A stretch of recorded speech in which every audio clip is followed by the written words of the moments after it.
What's up, everybody? Welcome to the No Scrubs Allowed podcast. Seal, how you doing, buddy? I am doing fantastic, my friend. A lot of sports going on. First major of the year in golf. LAFC doesn't look like they completely suck. Opening day is tomorrow, except for the Red Sox and the Yankees because of storms of brewing. Oh yeah, and the Red Wings beat the fucking Penguins last night. Or no, We the won Bruins, today the too. Bruins, the We won Bruins today last night. too, back to back, baby.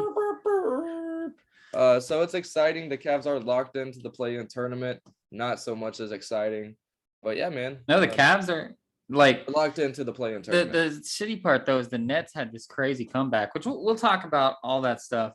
Yeah, we play them. We play them tomorrow. Yeah, we'll talk about all that stuff, of course. But let's start with what everybody already knows, and that's Kansas won the national championship. The first question that has to be asked: do you call it a comeback or a choke? Which one do you call it? I'm gonna say it's a comeback. We both thought in our predictions that UNC they won their Super Bowl. And you see a lot of times these teams who go out and win SEC championships when they shouldn't have go on to lose in the national championship to the team that should have won. We just saw that happen. So you always see these games where people just play a little bit too much, and in the second half of that championship game, there's just not a lot of oomph left to give for those final 30 minutes, 20 minutes, whatever it may be in the sport. But that's what we saw in UNC. I sent you the eyes with about 8 minutes into the game, and I was like, oh shit, this could actually be something. And then halftime up 15, I think, 15 16. Yeah. And they were up by 16 at some point in the game. Then for Kansas to come out and do what they were doing, we both knew it was a possibility. Right. But 16's big, bro. It's tough because they did it against everybody. Kansas did it against everybody, but they had an easy run, except for Villanova. But like they came back against Providence, they came back against Miami. They did have to come back against Villanova. So that's their MO. They just start out bad. But I mean, it wasn't just that they started out bad.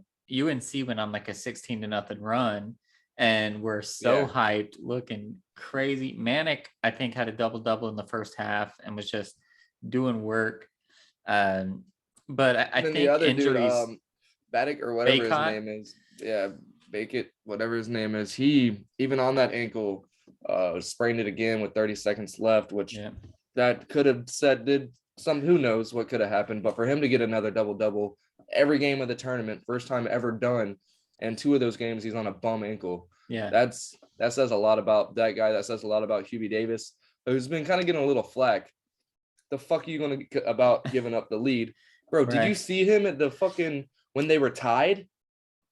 Did you see the interview when they were tied after coming back from the break? They did a little Hubie Davis interview. Oh, no. And he was like, yeah, man, I'm fired up. This is live action. This is live action. This is a lot of action.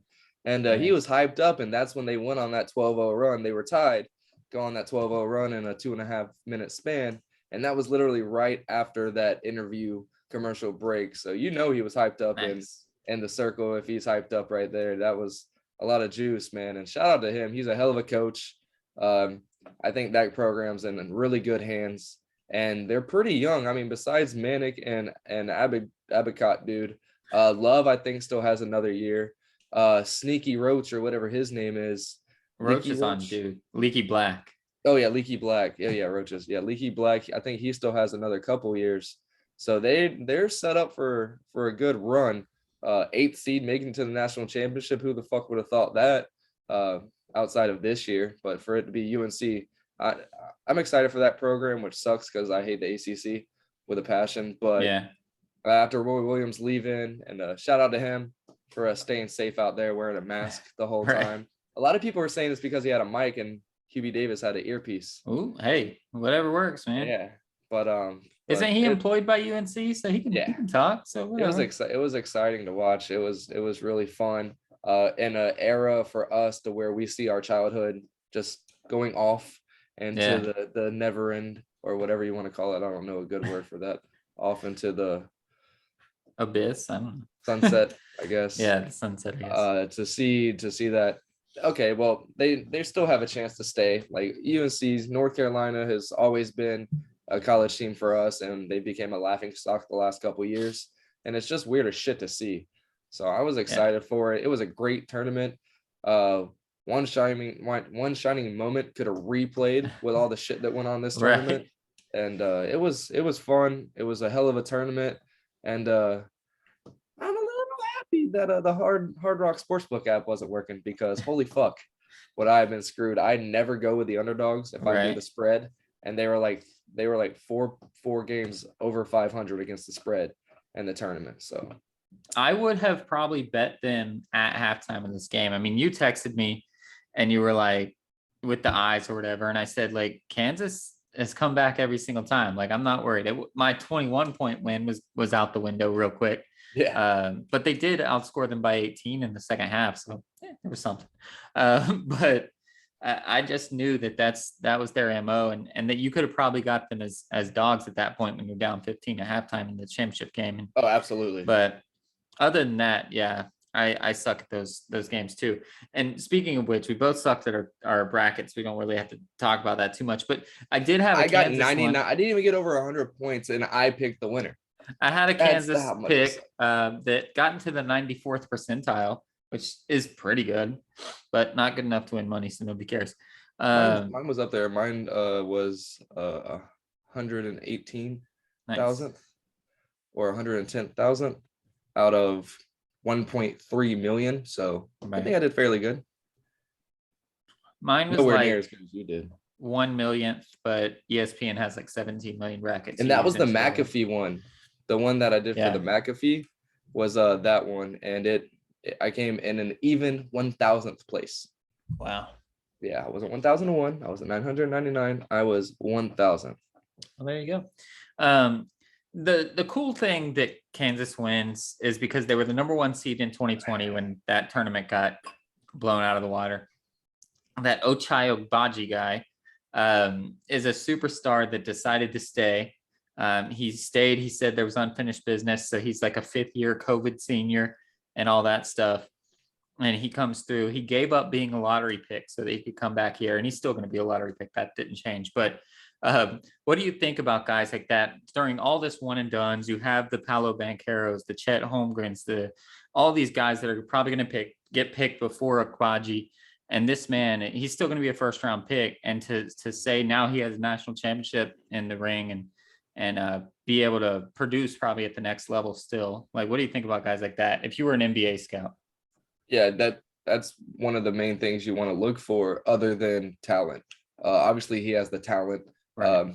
Did we hear about this guy coming out of high school? No, he's not one of those freaks like Chet and stuff, so I can't sit here and lie saying I know who the fuck this guy was 5 years ago when he first came to be a collegiate athlete.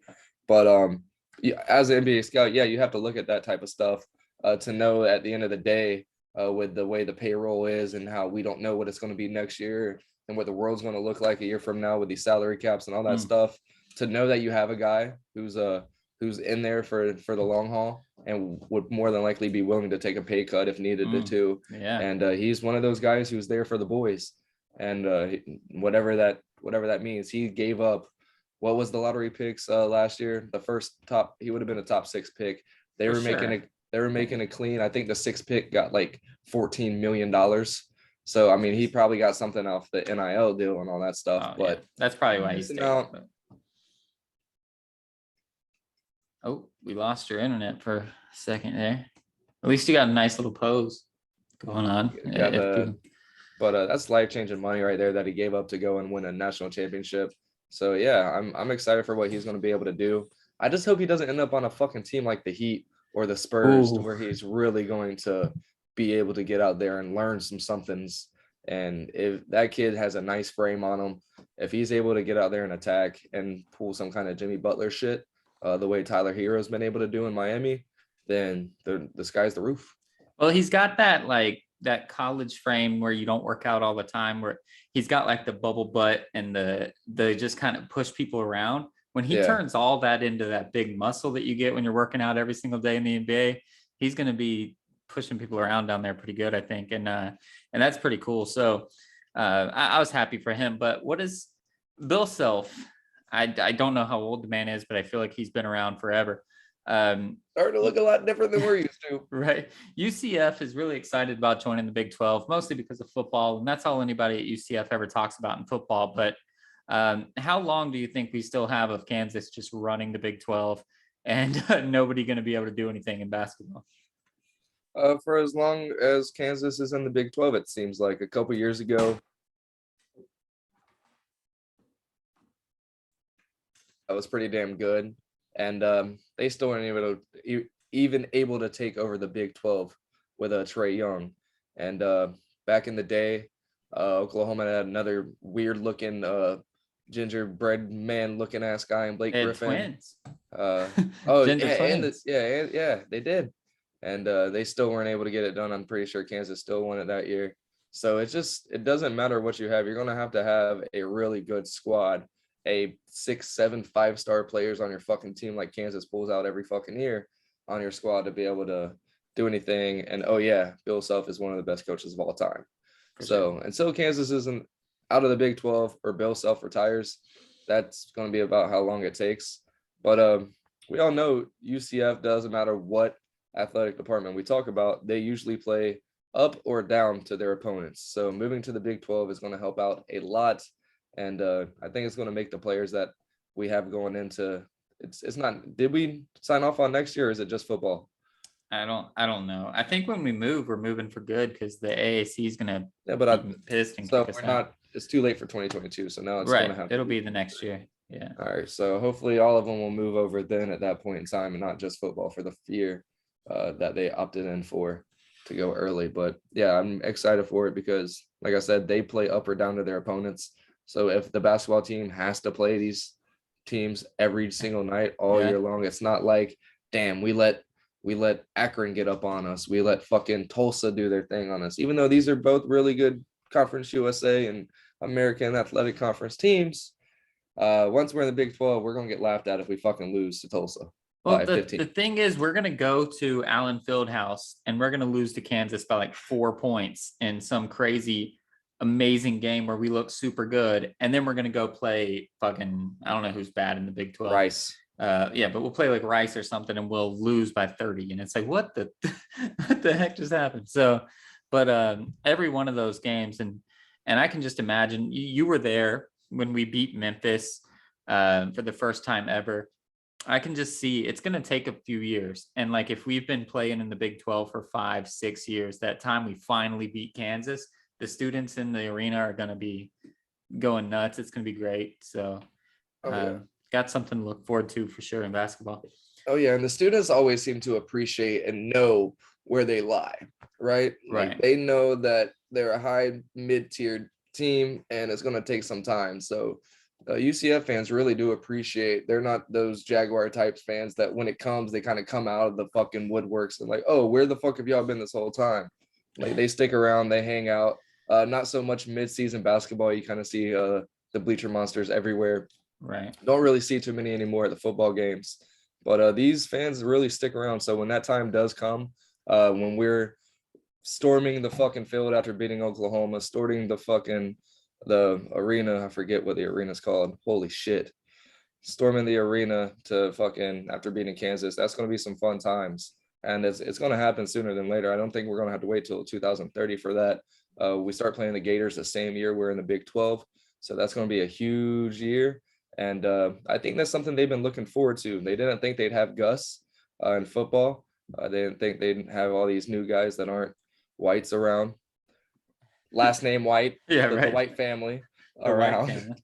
And but no, I think it's going to be good times coming up here soon, and it's going to be a lot of fun coming up for UCF, or it's going to be a lot of learning lessons coming up here. And another learning lesson that the fans continue to learn, at least the Facebook fans, because they seem to not understand. Right, well, Facebook fans are the worst in any team, sport. It doesn't matter.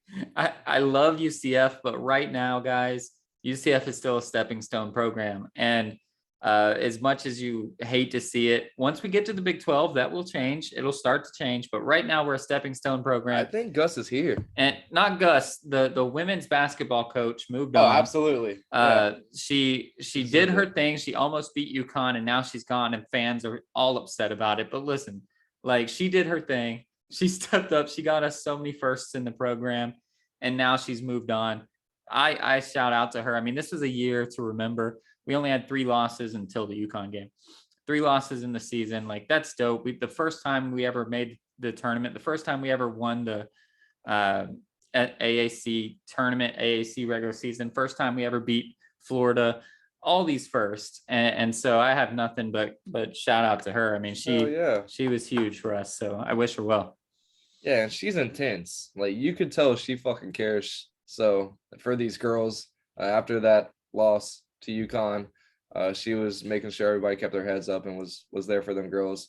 So you got to think that's a hard decision, but that's like anybody in any collegiate sport. They're looking for that next job. They're trying to figure out that finish line. For most of these people, it's college sports, or professional sports, or selling insurance or real estate. Something like that. But for most of these coaches, UCF is not the pinnacle of women's college sports. So you just have to understand that. And I mean, it could happen 20, 30 years down the road, but you got to really find the needle in the haystack nowadays for a coach to stay and make a program what it is. And even then, if they've done it for 4 or 5 years, the chances of them getting offered a UConn or South Carolina job are going to be pretty fucking big. And there's nobody in the world that's going to turn those down. Exactly. And UCF's never going to be that for women's basketball. But yeah, and I mean, I could see them being a little pissed off because now they're back to who knows what the fuck.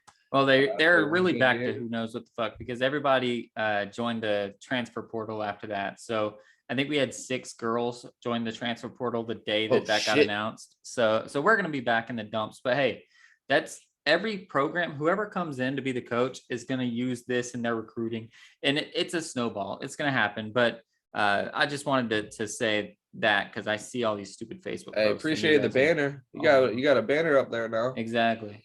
But let's give a real shout out another shout out to South Carolina. Aaliyah Boston did her thing, went out, and they really ran over UConn. UConn came back and made it kind of a game because that's what they do.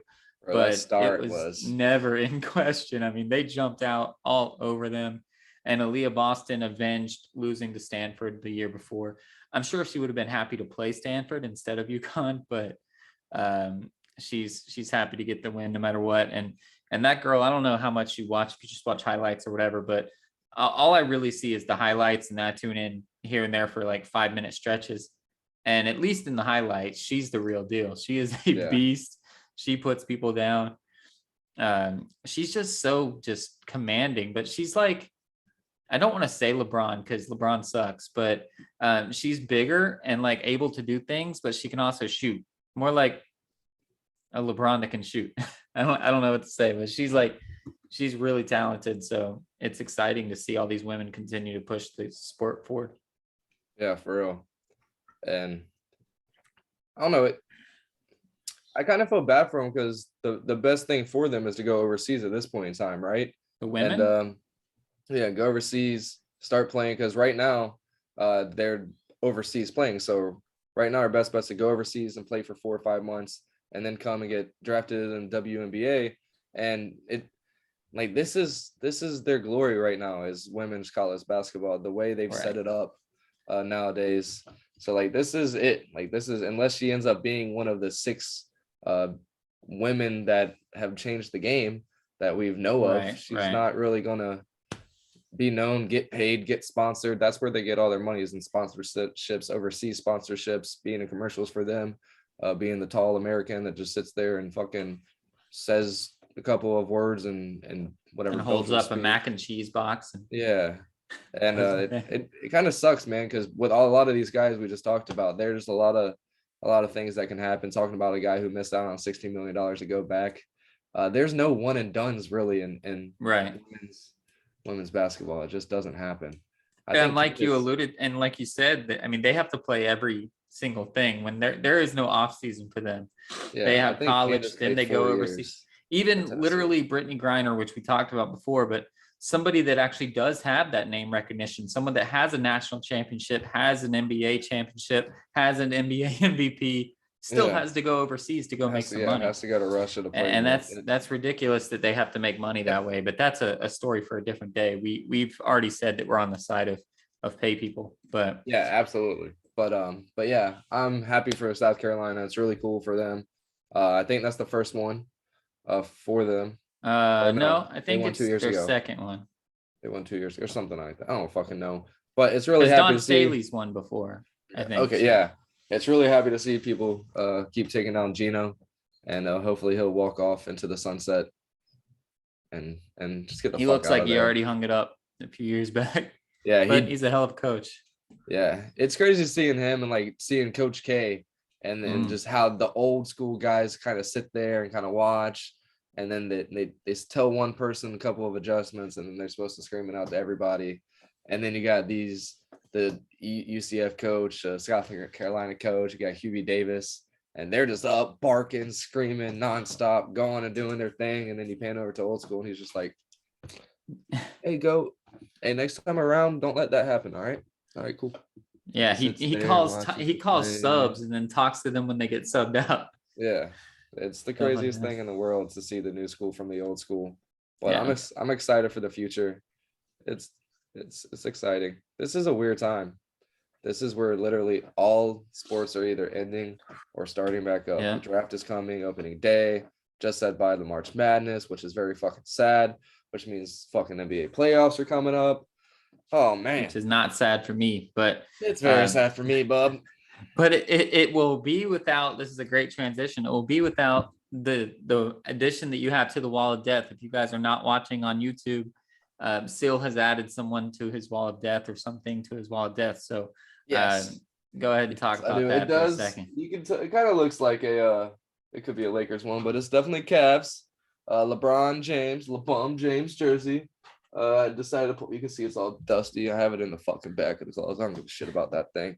But I told myself when he came back, if I did buy a jersey, I wouldn't burn this one. So it lasts for now, at least. I got into an argument with some guy at the grocery store today about Jordan or LeBron. And anywho, we put LeBron James up here on the Wall of Death because he is out and gone from the playoffs, play in. Doesn't matter. Of course, he's still going to come out last game of the fucking season, try to get the scoring title. He has one game left that he has to do it. He has 2 games left that he has to play. Oh, shit. Well, he's fucked then. No, because Oklahoma City, he's going to play. Yeah. And he's going to roll them. And then he's going to show up the last day and know how many points he needs. Yeah. But Joel Embiid's making him have to work. So. Yeah, he's going to really have to fucking work. And, hey, shout out to that Pacers guy. No clue who the fuck you are. But post-game, talking to Joel Embiid, he comes up and says, just give the man the damn MVP and walks off. Right. Everybody knows it's his to win. It's his scoring title to lose. And it's fucked up how the NBA is looking out for LeBron. But, hey, shout out to the Lakers for thinking it would work and laughing at everybody at the beginning of the season. Everybody on that team took to Twitter to defend their roster. And, even the best armchair point guard could tell you that Russ isn't going to be able to fit in this. If you don't trade off THT, he's just going to get lost in the sauce once everybody's healthy, which fucking happened. Yeah. Should have traded Malik Monk while you had the chance to get some draft picks to get back. And for Malik's the only guy that they even have that's of any value that they could still get some, because they should. THT's value probably dropped like a rock. Nobody cares anymore about it. If they would have traded him last year when you were barking for it, they would have got a lot more. I would have loved to get his ass last year. Ooh, a lot of people on that team this year instead of Lamar Stevens. Hey, Lamar, you've been doing your thing, but THT is a lot better than you. Yeah. But yeah, that team would have been a lot better, foundation for their future. But now they're left with nothing. They're left with all these people that have another year left on their contract at least. And LeBron probably, what do you think he's going to go over to the Warriors? He said on his show that he wants to play with Steph. And Steph said, I'm good, bro. Steph said, I'm good on that. I played with you twice in the All-Star game, bro. I hope that's enough. Yeah. But I think LeBron's done with this whole Lakers thing. I saw it coming. So you don't think he signs the extension? No. I don't think they want him to. I don't think they really want him to. That team without LeBron this year, and if AD stays healthy, could have done a hell of a lot better than they did. That team with a Wizards Jordan over this LeBron would have done a hell of a lot better than they did. And that Wizards team did a hell of a lot better than this one did. It's true. They made the playoffs. Yeah, without somebody who's going to go down as their triple-double king, without one of the best. I mean, even if you only had AD for 15 games, they're winning 15 of those fucking games. Right. They're not going out there losing. You're not going to sit AD in the fourth quarter because you're already down 18. Like, that type of shit's not happening. But LeBum's going to LeBum and laugh. Did you see that? Yeah. Just laughing on the sidelines, chilling, down 16 going into the fourth quarter with your whole season on the line. Yeah, look at my shades. Yeah. He's such a little bitch. But yeah, I'm excited that I'm able to have this here. This might stay here for a while. Who knows? Yeah. So, I mean, we'll talk about it next week because it'll be official, but all the teams at least are official. And we actually know the play-ins all except the West, but we kind of know it, at least the 4 teams. But we'll talk about that next week whenever it's actually official. But you guys should get 2 home games unless you continue to fall apart.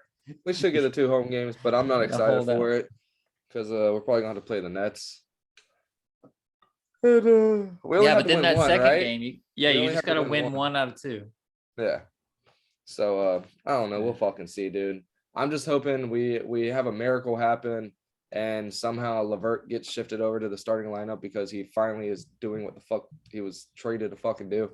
And but highly doubt it. We're starting Lamar Stevens over this guy right now. And it's highly frustrating. Kevin Love's sitting at like 25, 26 minutes a game right now. He needs to get bumped up. I don't know if it's him saying he can't because he's getting old, but it's not looking as exciting as I was during Christmas time. That's for goddamn sure. Well, I truly Why don't did care. I just say GD with Christmas time? Sorry, Lord. I truly don't care who we play. I would expect the Clippers, who have really turned their thing around since Paul George has come back. I think they can beat the Timberwolves. But then, I mean, it's either the Timberwolves or the Pelicans or the Spurs, and I'm not worried about any of them. We're playing the Clippers right now, and we're losing, but we don't really care. We're probably benching everybody. We already set our record. So I would be most scared of the Clippers, but I think they'll beat the Timberwolves in a 1-gamer, and they'll get the 7 seed, and then we'll get whoever's left, and I'm not scared of any of those teams. I'm not scared of any of the teams in the West, actually. I mean, we've talked about that. The Grizzlies are better without Ja Morant than they are with him. I think you guys have an easy run. I think they're going to get caught up and lose to a lower seed. And like that's got to be the team you're scared of the most, right? Just because they play very fucking well against you guys, and they're one of those teams that play for a full 48 minutes. They're all running down. They're all getting back in their spots. There's no easy, Morant just gave it up at the fucking half court, so now guy gets the easy fucking layup. Nope. We all saw one of the freakiest, fucking weirdest, off 2 feet, 2-handed blocks we've ever seen in our fucking lives. And that's just how everybody on that team, top to bottom, plays. We see Steve Adams just going out of his fucking mind. And that's what that team is expected to do. They ramp it up to 1,000. And I love watching them. I'm just very happy that they're against you guys right now. And I'm also, because I'm pretty much a Suns fan because of you. Thanks, babe. I love you. I would be nervous. I don't think we would lose, but I'd be nervous if the Clippers fuck up and get the 8 seed, just because they could make us go 6 or 7 when we need to just sweep. I don't think you guys should be scared right now, but if I'm a Phoenix Suns, like I'm a Suns fan. I can say I'm a Suns fan now, I guess. You're the West, but, you're a West. But like, I'm really fucking hoping we figure some shit out, and the person that replaces Chris Paul is going to be some fucking dude, because starting 2 years from now, this fucking Grizzlies are just going to be insane. They're going to lose Steven Adams in the next 2 or 3 years to retirement, but dude, he's literally a locker room guy. Like, if they're able to replace anybody that's as good as him, 15 years younger, that team's they're going to give him the Udonis Haslem treatment anyway, and just have him on the bench, just hyping these kids up. Yeah, that team's going to be very insane coming up here in the future. And it seems like these guys are bought into what they want to do. Besides fucking, what's his name? Brooks. He just seems to be getting fatter and fatter every day. Chubbier and chubbier. But they seem to be bought into what that organization is trying to do up there in Tennessee. And that's the one thing I'd be scared of, because a lot of these other teams in the West, they hit on draft picks and they sign one or two of the people, and then the other people just go to the East and make money. So there's not too much to worry about. But if they can keep all these young guys together, not worried about making fucking $30 million a year, they're comfortable making 15, 20 as long as everybody's on the fucking team, then yeah, that's going to be a dangerous fucking team for about 10 years. Well, when you talk about point guards, just a quick look, your boy could still one out at some point. Damian Lillard. He would. I don't know that he would match the team, but he's a great all-star player. Denver might not be able to keep Jamal Murray. Utah might not want to keep Donovan Mitchell because for whatever reason they don't seem to like him as much as they like Rudy Gobert. Don't ask me why. Any of those three, I'd be happy with. Again, I think I'd rather have like a Donovan Mitchell or a Jamal Murray, except for the injury thing with Jamal Murray. But Lillard just would take too many shots from Booker. But we'll take Darius Garland off your hand if you want to give him up. We have all kinds of options. No, but yeah, definitely. I can take Colin. You can take Colin. We need to replace. Take Colin. We need to replace Paul with somebody, and hopefully it's not like a Russell Westbrook or some bullshit. And so you don't want Colin? I'd take Colin, but he's no Chris Paul. He just drive to the basket and get swatted a couple times. No, he's gotten a lot better shooting mid range. Hey, I liked him when in his rookie year. I said he was an upset rookie of the year pick, and I was wrong by a mile. But I was wrong this year too with my rookie of the year picks. Maybe I'm just wrong on rookie of the year picks. But all right, so this is Scotty Barnes. Who? I said Jalen Green. Oh, you did? Yeah, he's like the worst out of all of them. Do you think it's going to be Scotty Barnes though? I'm kind of worried right now. It's Mobley. It's Mobley.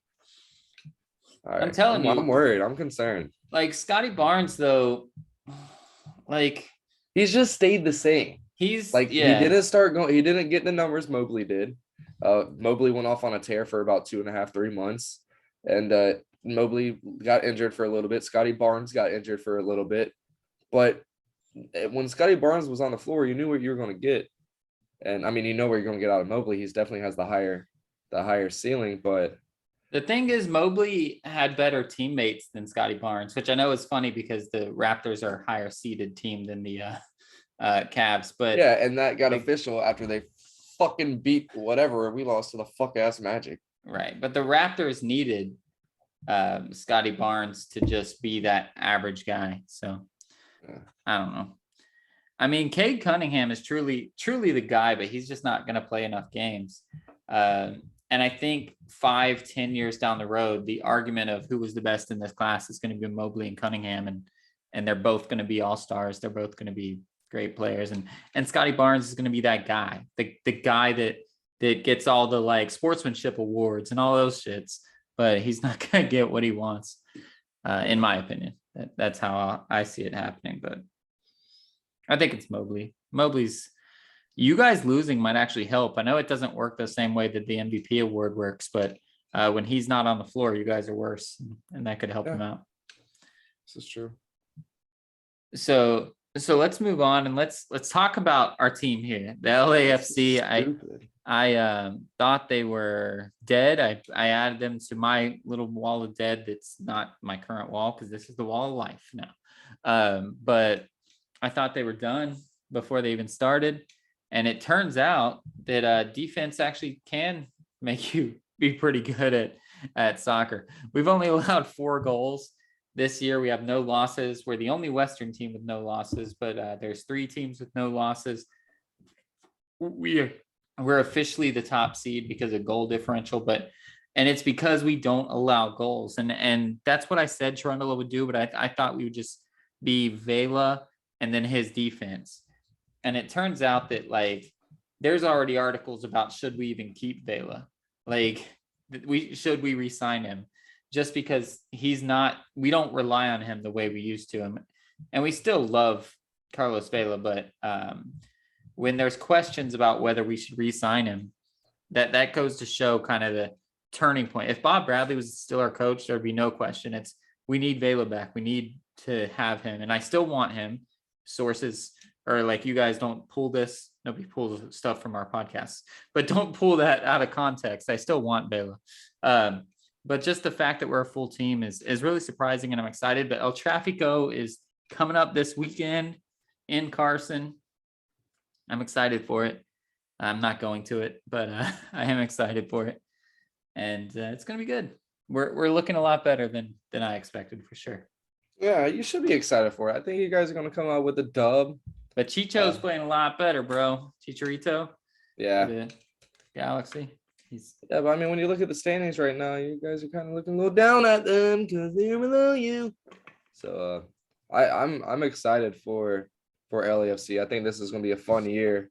I don't know. You guys are still a kind of fresh organization, and you guys got spoiled there at the beginning, but now you guys kind of get to feel that anticipation, that anxiety of, all right, let's see what the fuck we got here.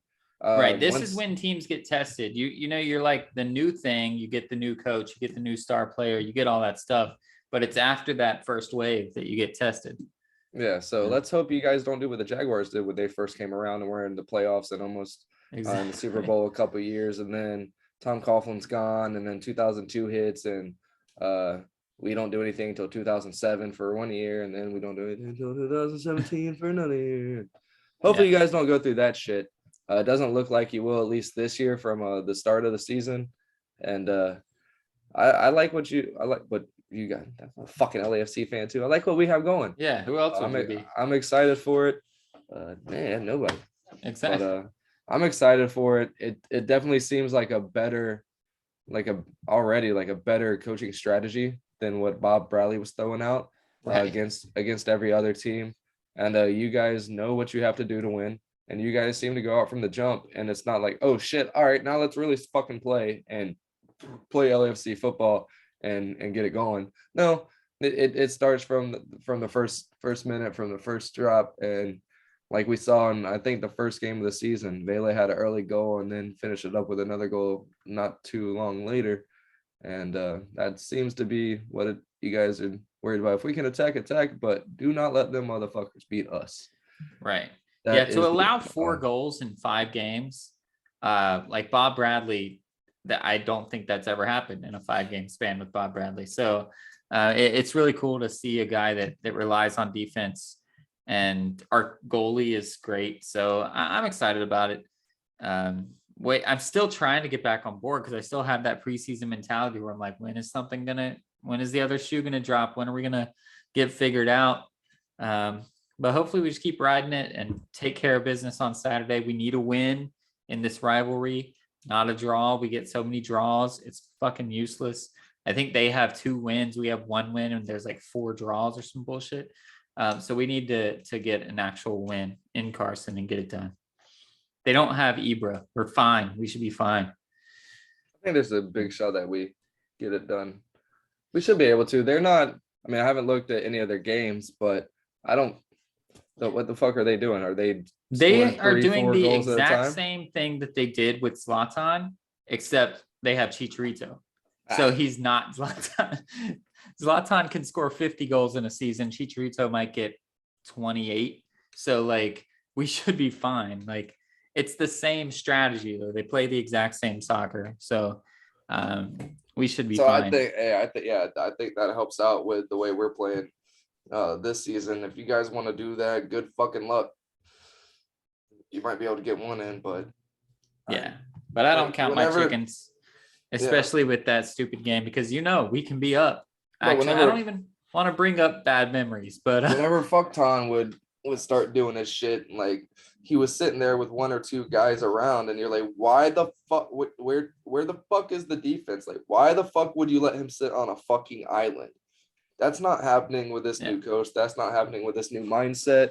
If Chicharito is going to be the one that they just let on a fucking island and running around, I do not think we're going to have 3 guys pushing up midline ever if Chicharito is just chilling around waiting on the break. Now, you're going to be offsides the whole time, buddy, or we're going to give you fucking 15, 20 yards, and we're just going to sit back. We're going to play fucking 8 on whatever the fuck you want to push back down, but we're going to make sure this motherfucker doesn't beat us and the other 10 guys around us. And listen, like, I hate Zlatan, and I actually 11 really people. Was I right?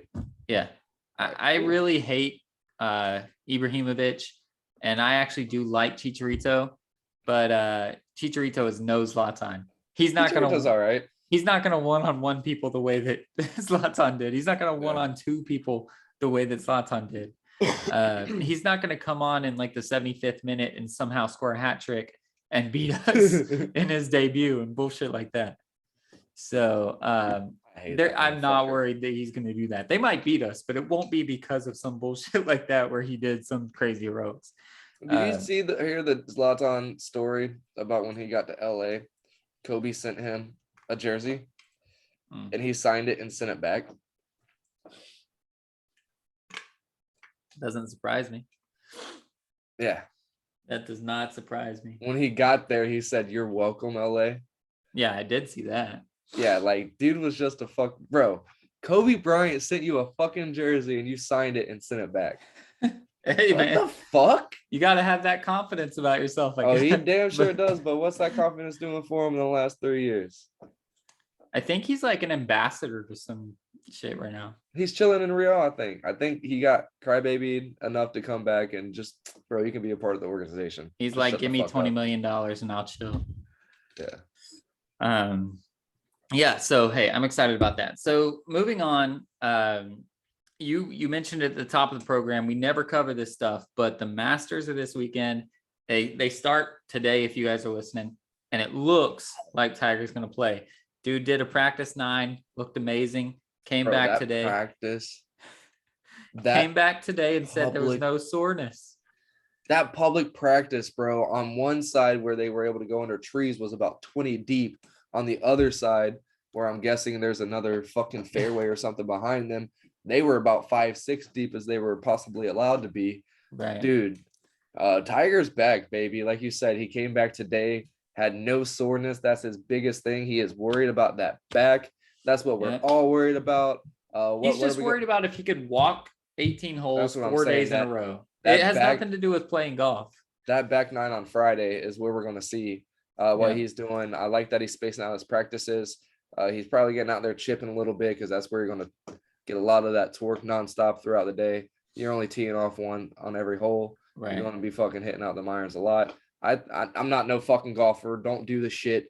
But just from watching and being some kind of athletic person, you can see where that back gets used trying to get up underneath them balls when you're getting them irons going. So I could be totally fucking wrong. But that's what I'm looking for is Friday and a back 9.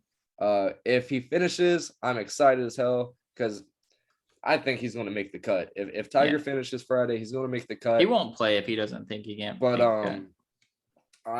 I'm going to be looking at my phone around 3-4 o'clock on Friday to see if he finished or if he dropped out of the tournament, because that's when we're going to know. But you got to love it. It's exciting for the sport. We got the first major of the year. I really wish they would get rid of it being at the fucking Masters. Everything the Masters has stood for up to about 5 years ago is just fucking stupid. We don't have to get into all that. I just really hate it. Once I learned about the history of the Masters and shit. Yeah, but it's Augusta, Georgia, bro. Like, I understand that, but it's also 2020. I'm like, what the fuck? What do you think's going on? This is where we start the whole celebratory fucking major run. Like, it's just, I understand it's got deep history when it comes to golf and all that shit, but there's a lot more history to it as well. That's not too nice. So yeah, it's just weird to me the day and age we're in that it's still as celebrated as it is, and it's the first go in the majors, and it's the Masters. It's beautiful. It's amazing. It gives you chills when you think about it.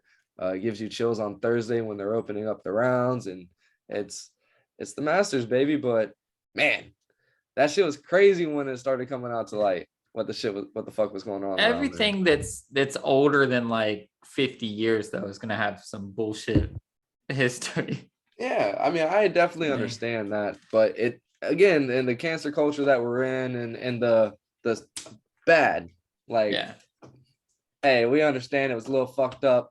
Just change your ways and everything will be right. And they're like, all right, we'll give you 5% of what you want. They're like, we'll take it. I think it helps that Tigers won it Vijay Singh has won it. Even then, they're still gonna be a member.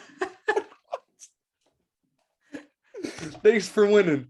Don't come back the rest of the year, please. You don't get to play except for one weekend. Yeah, you're not allowed to come back for the rest of the year. But I think it does help that they were so celebrated. I mean, as winners. I think it does. It truly does help. They'll be like, look what we did. We gave him his jacket like a normal person. Yeah, absolutely. They're going home to their wives and like, see, told you we ain't that bad. Exactly. Like, the fuck? Yeah. So are you going to let them come back next weekend? Fuck no.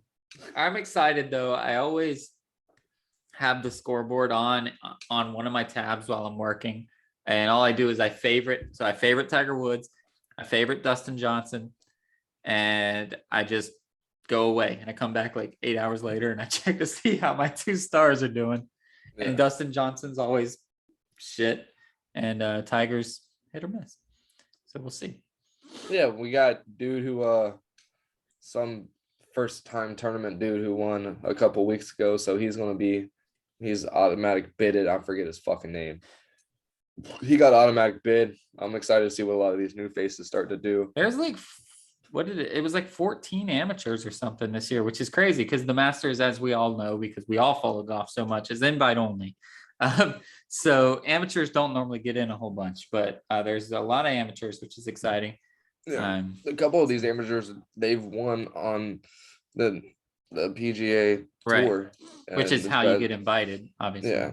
So I'm excited for a lot of these young cats who stepped up in these times where people are getting injured or COVID protocols. They're taking advantage of what the fuck they've been given, and I'm excited for it. When the names that are in the media, they're probably not going to win. Like when the Brooks Koepka and the Bryson DeChambeau's or however you say his last name, and those guys, they're probably not going to win. You got to look at a different name this year, and so that's going to be exciting because I don't know what the odds are. I don't bet because I'm in California. Didn't Brooks win recently? Brooks, not the Masters. Oh, you just not mean Brooks, like no, not Brooks. Bryson. Yeah, didn't Bryson win the Masters recently? I think so. That was fucking insane. Xander Schauffele won it last year. Was he the one that won it last year? So he still has a chance, but it'll be exciting. So if Tiger makes it on Friday, I will have it on the TV on Saturday morning and Sunday morning. If he doesn't, I'll check the scores and I'll know who won later. Golf is something I want to start getting into. I love it. It's just too expensive, dude. On a casual way. See, but around here, it's not really because there's so many golf courses here too. Yeah, so many fucking golf. Well, I guess it might be Palm Beach County Fair. I fucking hate it. But there's so many. My buddy goes all the time. He's like, bro, come on. I was like, dude, I tried playing golf. Like my dad had an old set of clubs. I had a huge ass field, and I played just hit whack balls for about 3.5 years. I love going to the driving range. I could never get it to go straight. I pay $12 for a bucket of balls. Remember we used to sneak in and go ravage up balls? I paid $12 for a bucket of balls. One bucket of balls doesn't do shit. So I get a second. I get a second bucket of balls. $24 every weekend. Like it, and that's just to drive. That's just the driving range. $75 to do the 18 holes. Then you pay $50 to get a cart because you don't want to walk because you're a lazy ass. Then you pay $18 for a Michelob Ultra that's like 12 ounces. You're like, what the fuck? And like, yeah, it adds up, man. It's expensive. See, now my buddy goes on he goes to a course where they allow coolers. They allow your own cooler. And they have fun. We last 2 Sundays ago when we went to play basketball, I was like, damn, bro, you good? He's like, yo, I'm a little fucking hungover. I'm glad you told me to take a nap. I was like, oh yeah, you golfed this morning. How was it? He's like, bro, you need to fucking come out there, dude. It's fucking fun. You'd have fun. I was like, I suck. He's like, who gives a fuck? Yeah, I was like, I'll play as long as I don't give a fuck if I have to hit every other ball. But on the tee, just let me chuck that bitch. I'm gonna get 120 yards straight on a fucking golf ball. Oh, 120 yards. I might throw it like 60, 70 yards, but I'll flick that bitch and try to get some top spin on it. I was like, but I promise you that's going to be way better going 100 yards that way than it is going any fucking other way. Because 300 yards the other way. Yeah, I'll never get it to go that way. Yeah. Ever. I go to Top Golf. Every time I get a good one, it's about 15 of them, and I whack about 200. So I turn my entire body and just slice it straight. That's what I do. I've watched so many videos. Like I will sit there for an don't hour know. and a half, 2 hours I before hate I go to a driving. Top Golf Drive Shack place and just watch and look at training shit and sit there and It's do because the you play whole baseball though, dog. and do the whole. Yeah, I can't. Yeah, I'm not used to this. Yeah, I can't because I get fat with the back end. No, you gotta drive through. No, I want to attack. yeah. It's because you played baseball. And I sucked at fucking hitting there too. No, I do okay, but yeah, I turn the entire club face. Like if the club face is supposed to be like this, it's like this, so that when I come through, because I turn so hard. And I've always tried to angle irons flat. No. You want to get it a little fat. Yeah, you want to get a little fat out of it. So yeah, I just learned that about. But I turn it way further. I turn it probably like 3 times further than you're supposed to. But hey, speaking of people playing baseball, real quick, this is just random as fuck. Did you know that Mr. Beast played baseball in high school? No, and he was on the varsity team in like 7th grade. I just listened to a podcast with him. A Joe Rogan podcast had him on. Really, dude? He never said he played baseball. He was a 4-year starter. His batting average for 4 years in high school was .438. Like, dude was legit. Like, I saw a minute and a half reel of what would Mr. Beast do if he never did social media. And they talked about his high school baseball career. Like in 7th grade, he obviously went to a private charter school and played baseball. But in 7th grade, he was on the varsity team in 7th grade. And he had a .4 something batting average when he was like a 4-star shortstop or some shit. But yeah, he did one video when he hit a ball a couple months ago, and that's what started stirring the whole what the fuck? Because he's like, all right, if you can hit a home run like that, and we were like, whoa, what the fuck was that? That was too natural. What? Yeah, it was crazy. It was insane. That podcast was really good with him though. If Mr. Beast came up to me and was like, bro, I bet you $100 I can hit a baseball farther than you, I would die laughing at the kid and be like, left or right? You want me to go left or right? Hey, what do you want? And then I'd be like, there you go. I'm not even gonna fucking do it. Right. I've never hit a ball like that, my boy. Yeah.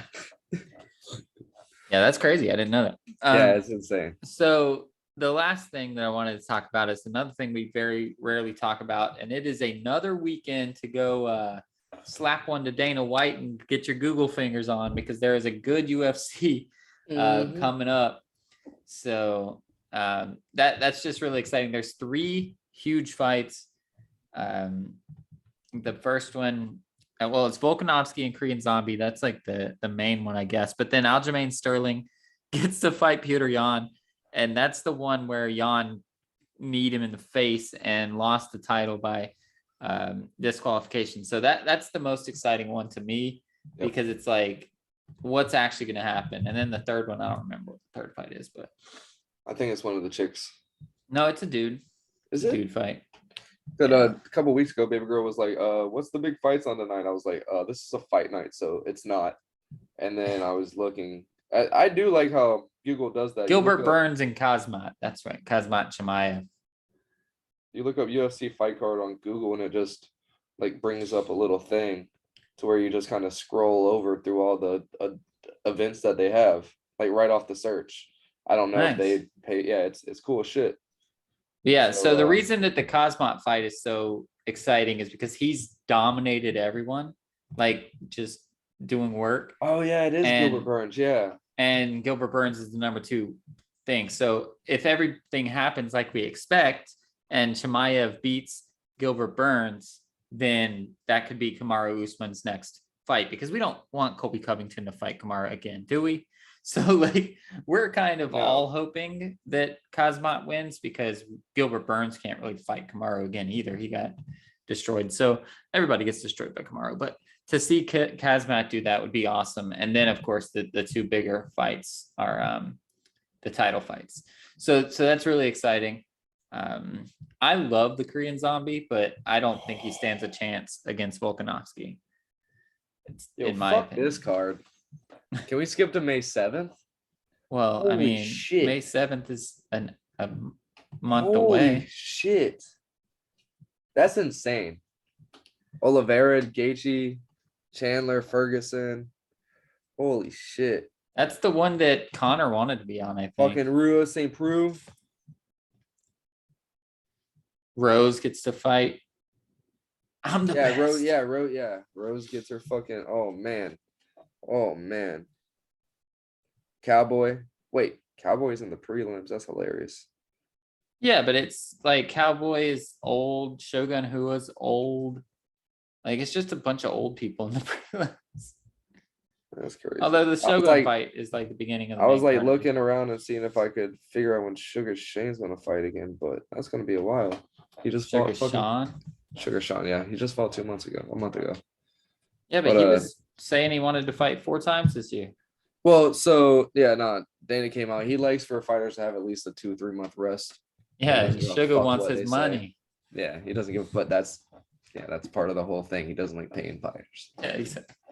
Yeah. But my biggest. I want to see the Gilbert Burns one because, like you said, this other guy over here just seems to be rolling. And man, just imagine if he's able to beat Gilbert Burns in his 11th fight. He's gonna jump so many motherfuckers that's a very fun weight class, a very good division. Do you think they'd make him fight Colby before he jumped right into a Kamaru match? Or do you think beating Gilbert Burns would push him into a title match? I think, I don't know, because Colby's on the sit and waiting game now too. He just fought. So but he fought. Make them 2 motherfuckers wait. Make both of them. You can't make Kamaru keep waiting. No, not make them wait. Make them 2 motherfuckers fight. But then Kamaru has to wait even longer. Give Kamaru a warm up. Seems like that's all he's ever been getting. That's why I think you just make Kamaru fight Kazmat if Kazmat wins, because what if Colby beats him? We all know what Colby's gonna do again. Yeah. Well, and if Colby ends up winning that fight and he has to fight Kamaru again, and it's like, okay. Yeah, true. So might as well just give it to him. So, but do you think that he's shown enough, Kazmat has, that after 11 fights in the UFC that you can get that? If he takes down Gilbert and just wrestle fucks him into the ground and takes him out, his last fight was so impressive that I think if he just beats the mess out of Gilbert Burns, he has a real shot. Yeah, and I'm happy that we're starting to get back to where we are getting a lot more fight nights going, because with COVID going, it really fucked a lot of people's records up. Like we thought Cowboy would end up with about 50 fights in his career, and he's close. I think he's at like 41, 42 now. But it's going to be fun to see all these records, because I'm sitting here thinking, after 10, 11 fights, like, is he really going to be able to? Well, a lot of these guys that have been in the UFC for 6 years now got fucked the last 2 or 3 years and were really able to fight 2 or 3 times. So these records are going to be very different here in about 10 years when we're looking back. But yeah, I can see Kazmat getting in there. He's got a damn good chance too. If he's able to get through Burns and show that these big body bitches, but these big body motherfuckers, he's not scared of them. He can still deal with them too. Well, did you see what he did the last fight? Did you see those highlights at least when he was carrying the dude over to Dana? Like, this is your guy. I'm the best. Yeah, that shit was by a dog. Yeah, I saw it when it was happening. I saw highlights of it, and I've seen the GIFs. So if he does that to Gilbert Burns too, then it's like, oh shit. Because Yi Zhong Long or whatever, the guy he did it to, is good but old. If he does it to Gilbert Burns, then that's a wrap, dude. So, yeah, but that's exciting. Burns is a big body bitch, but I don't know. He's able to throw these guys around, and he has that swagger. He has that confidence. He has that Zlatan fuck a bitch. Yeah, he does. Fuck a bitch. That would be a nice little nickname for Zlatan. If you get that, I'm trademarking. Zlatan, fuck a bitch, Ibrahimovic. He comes out. He would definitely love that. Yeah, if you put it on a shirt, he'd be like, I'll sign it and give it back. We should just send him shirts in the mail and see if he signs them. Yes. Oh my God, that'd be great. I'll send him a Booker jersey in the mail or some shit. I'm excited for it, but this isn't one of those. I think a lot of people who even people who really are or get a hard on for the UFC are really looking to the next big one. But this is a fun one. I'm not sure that I'm gonna stick around and watch it till 1 o'clock, but I'm definitely gonna tune in at 10 o'clock and see what the fuck happens. Well, I don't know that you'll have to hang around that long, honestly. I know they try to plan perfectly and they'll throw ads in there if they have to, but if the Chimaev fight's 1 round, Petr Yan is 1 round. I've thought about this. So like in these instances where there's a main and a co-main and all that shit. No, is that this one? Yeah, I think yes. This one. Do you think they have, like, depending on other ones, they have a like 2, 3, 4 minute intro for each fighter? Oh, for sure. They have those videos that they show in the fights where the fucking knockouts happen. They're like, you know what? Hey, run the fucking 10-minute gym footage of them each. And then that'll fill up 20 minutes. And then we'll hit the 8-minute intros for both of them. And that's about 45 minutes right there. So for sure they do that. For sure they do that. Because sometimes it's like, y'all are still talking about these motherfuckers. Yeah, they have 2 5-round fights. So that could be 50 minutes or it could be 20 seconds. Like you don't know at all. So so you got to be prepared for all of it. But it's going to be exciting. I'll definitely find it and throw it on my laptop and be playing video games while it's on. I forgot when it was one UFC fight. I was up in Jacksonville, so it was like 13, 14. But there was a lot of first round knockout, first round submissions. And then when we got to the main fight, it was just 45 minutes to an hour of just videos. And literally the whole bar, we're not in fucking Vegas, but we're like, where's the fight? Where's the fight? And everybody working there like, bitch, we can't control this. What the fuck are you talking about? Imagine the people in Vegas, though, that just have to sit and wait for bullshit and just keep getting drunk. Yeah. They should give out a free beer if they're waiting. I was about to say, like, babe, I'm gonna go get another beer. Are you serious? Yeah. You're spending another $40 right now? Yeah. Go and throw them a chip. All right. So let's get out of here by saying it's time for Dodger baseball. Opening day is today. Neither one of our teams play. Your team, who knows when they're going to get to play, but we don't play till Friday. But who's the team to beat? Your opening day lineup actually looked pretty good. I was excited to I am excited. I am very pissed off. We did not come to an extension with Rafi. His team came out and said, way too low, motherfuckers. We'll go somewhere else if we have to. That's going to be scary. But we all know Rafi. He's going to come out and produce. Our rotation, I don't know half of the names, but looking them up, they're vouched for. So I'm fucking excited as shit. That's been our things. If it's not Nathan Eovaldi and Matt Barnes coming out to back them up, then we're probably giving up 4 or 5 runs that game. It's out, tapped in. Got a lot of fresh faces in the bullpen. So I'm really excited for it. And oh yeah, we got a new story coming to town. Baby, I'm really excited for that. And Trevor, I'm excited to get him out of Colorado. So you're right. So I'm very, very excited for Friday to get here. And I mean, honestly, after the wait last year ended, I'd have to say that we could end up being the team to beat. If you guys aren't able to get Bauer back, if you have any injuries whatsoever, it seems like you guys could end up being sus. The Padres, I don't know, they just seem to be that chugging locomotion and shit, but they seemed with that roster they got this year hasn't changed. Everybody else in baseball the Mets look like they got better. So I mean, I really think the Red Sox could end up being the team to beat because it's whoever comes out of the AL and the Dodgers this year in my eyes. Right. And I don't see a team in the AL that's going to be able to beat us in a series. Well, even when you look at just we're opening the playoffs playoffs from last year, the Braves are worse, the Brewers are worse. We are the same. We got Kimbrel, which really saved us there at the end. I'll say you're way better. I mean, our closer's way better for sure. Hey, listen, but when you see this, your dick's gonna do Kimbrel. this. I wanted him last. I wanted him last year. I wanted to. I am so pissed off we didn't pay that motherfucker. Give him a 15-year, $1 billion contract and let him stay with the Red Sox. I wanted him last year, but I can wait. I'm glad the way we got him. And so yeah, I think we're the team to beat in the NL, at least to start. Obviously, so I love that guy. But our division, I'm not worried about our division. So I think we'll roll through and we'll be the betting favorite because we'll dominate our division like we always do. And then I'm excited for whoever comes out of the AL. I think it's going to be crazy. But first look, I think the Mets are my team that I'm scared of in the National League. But DeGrom's already hurt again. So if he's hurt, I'm not as worried. But they got some sluggers. They got some dudes. But I think it's the Dodgers. Let's do it. The Dodgers and the Red Sox again, baby. Round 2, we wanted it 3, before. Round 3. And round 2 it's the rubber match, right? Is this round 2 or 3? Let's get it.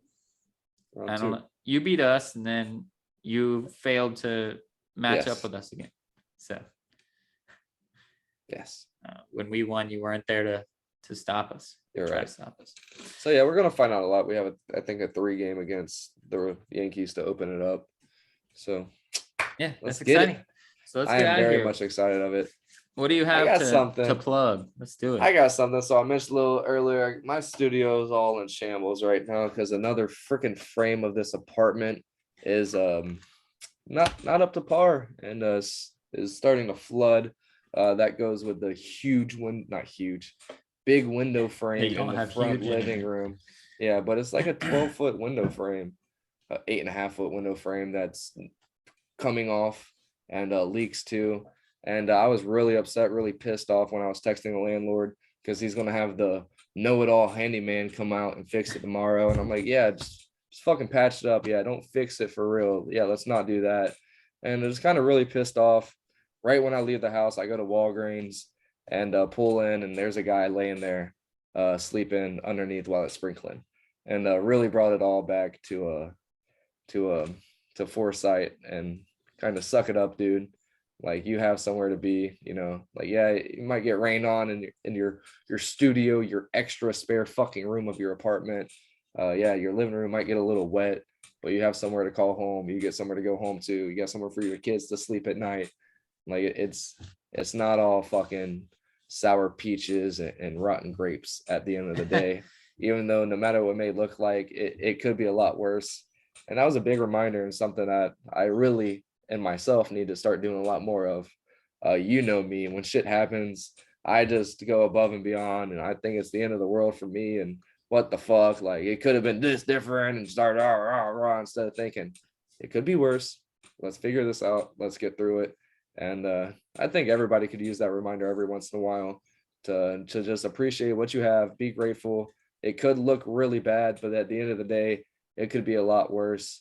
And when you think the big man upstairs isn't looking over you, you have a lot more than a lot of other people. And he definitely looks out and keeps out for us.